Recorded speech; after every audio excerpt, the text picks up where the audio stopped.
Despite the gloomy background that we have today, this is actually a fairly positive news story, and it's one of those few times where I am genuinely excited to be wrong about something. And that is the fact that it looks like Barnes& Noble will, in fact, survive. Hey everyone, this is Kevin the Entrepreneur, or maybe you know me as Autograph Hound, because I'm going to put this video up on two channels because I think it has enough relevance to both channels.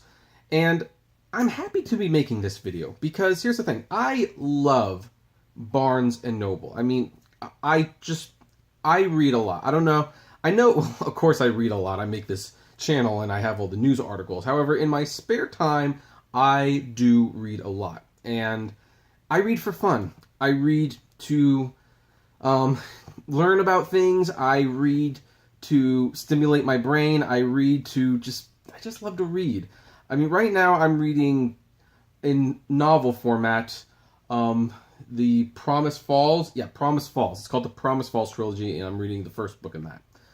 And in manga form, I'm reading Yudesi Yatsuda, which is a classic by Rumiko Takahashi. And on my Kindle, I'm ever so slowly eking my way through War and Peace, which is definitely a good book, a long book. So every week when I do my long walks, I usually walk to my local Barnes & Noble, which is about 3.5 miles away. And so it's 3.5 miles that way, 3.5 miles back. So it's like almost 7 miles. That's how long I walk. And when I do that walk, I always pick up like a book. It's like my little treat. Sometimes it's a Criterion Collection Blu-ray or something like that. And I also love Barnes & Noble, and this is why it's on the Autograph Hound channel, is because it's a great place to get signed copies of books like this one by Busy Phillips.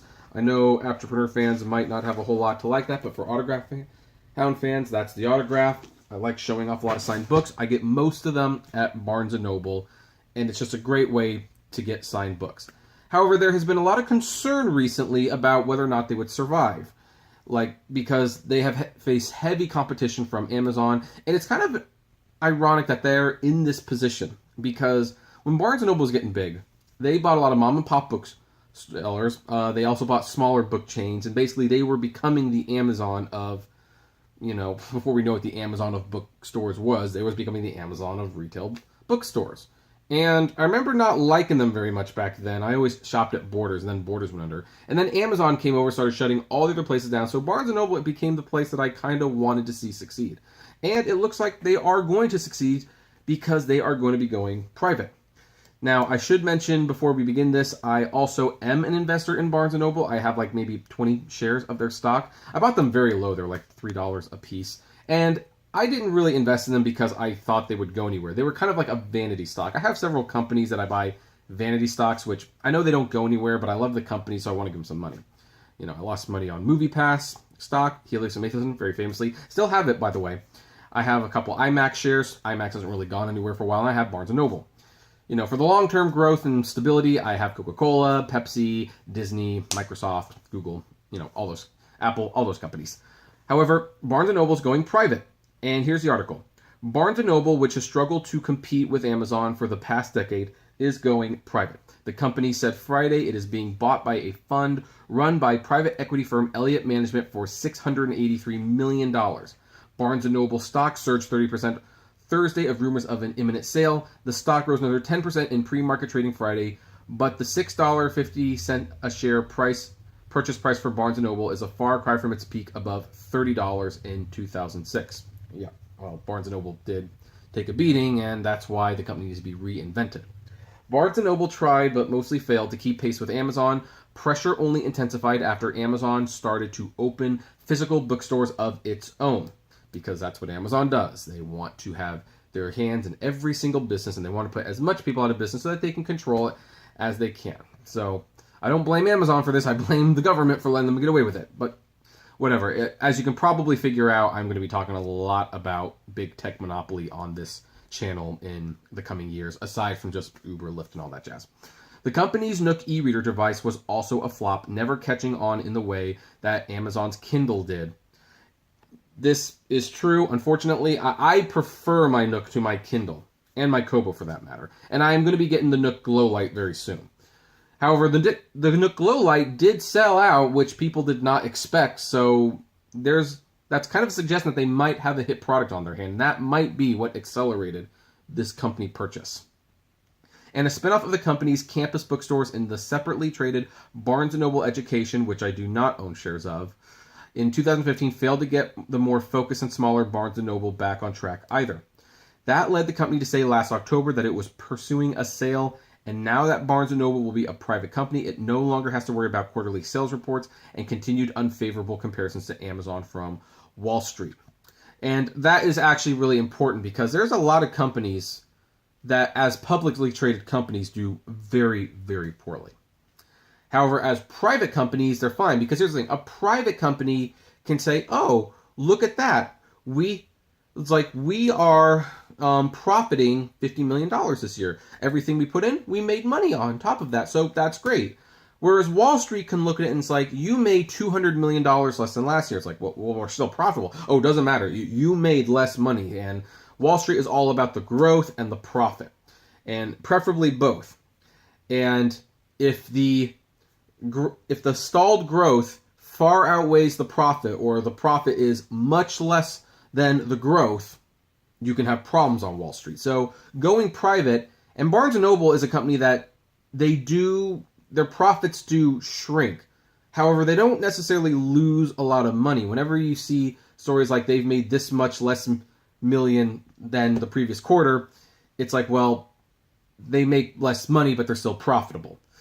So what Barnes & Noble basically wants to do is they want to scale down, they want to go private, they want to get away from all of that, and now they can just focus on their profits. And by the way, the losses were shrinking. They are showing that they're starting to grow a little again, that the profits are increasing a little bit. And again, the Nook Glow Light is actually a surprise hit product. So I think these factors favor for Barnes & Noble to be bought and turned private.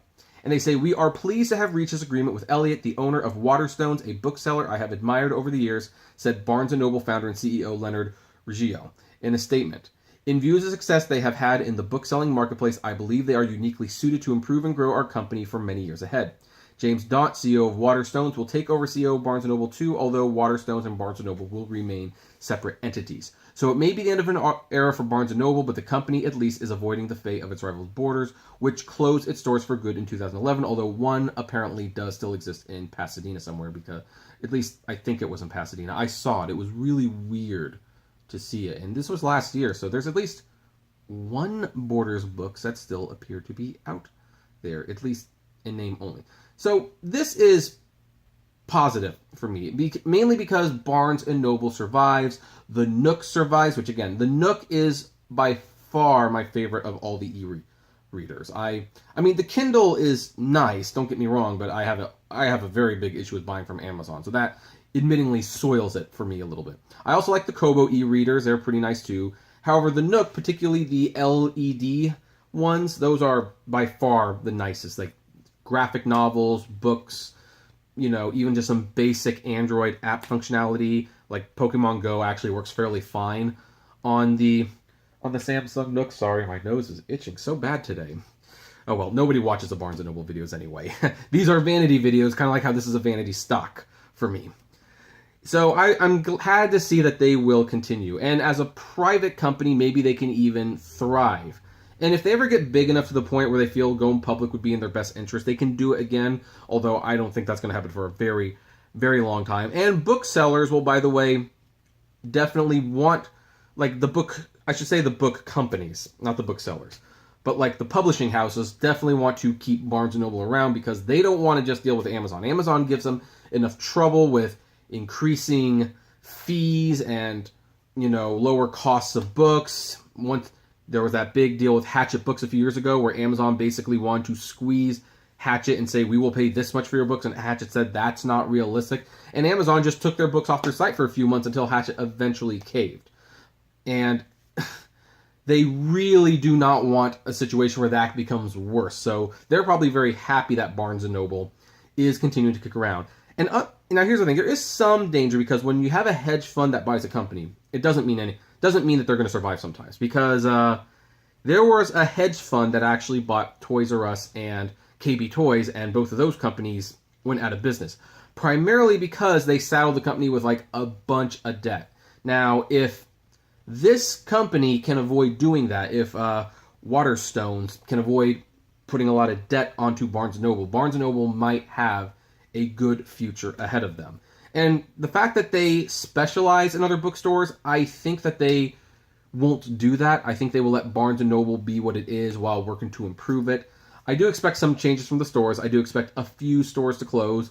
I also expect their CD and movie section to be dramatically reduced. I think they will focus on the two products that primarily make the money: vinyl and Criterion Collection discs. Otherwise, most everything else will be gotten rid of. So that section will be a lot smaller. They might expand travel books or self-help books, whatever, or even the manga section, whatever makes them a lot of money.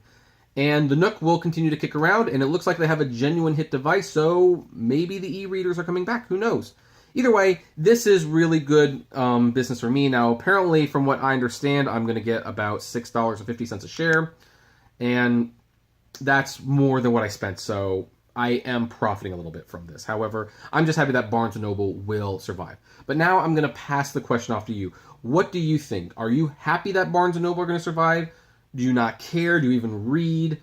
And for all of you autograph fans out there, I know that this is probably a big deal for you because as an autograph fan, again, Barnes & Noble has actually kind of brought the art of autograph collecting back.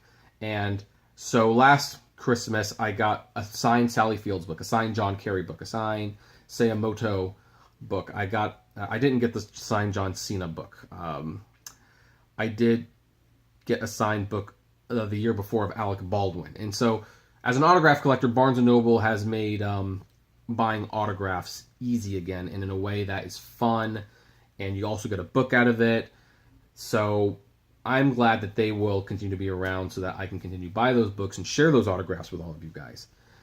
And so for all you autograph hounds, what do you folks think? I'd love to know. So whether you're Aptrapreneur, autograph hound, whoever, comment below, like, favorite, share, subscribe. If you enjoy my videos, consider becoming a Patreon member. It's totally optional, of course, but even as little as $1 a month goes a long way to helping the channel run smoothly, and you get access to my Patreon's exclusive blog. Also, check us out at the Aptrapreneur Vlogs channel and Kevin T. Rodriguez. And if you want to talk to me or other fellow, techie people, I guess, check us out at the Aptrapreneur Hangouts on Facebook.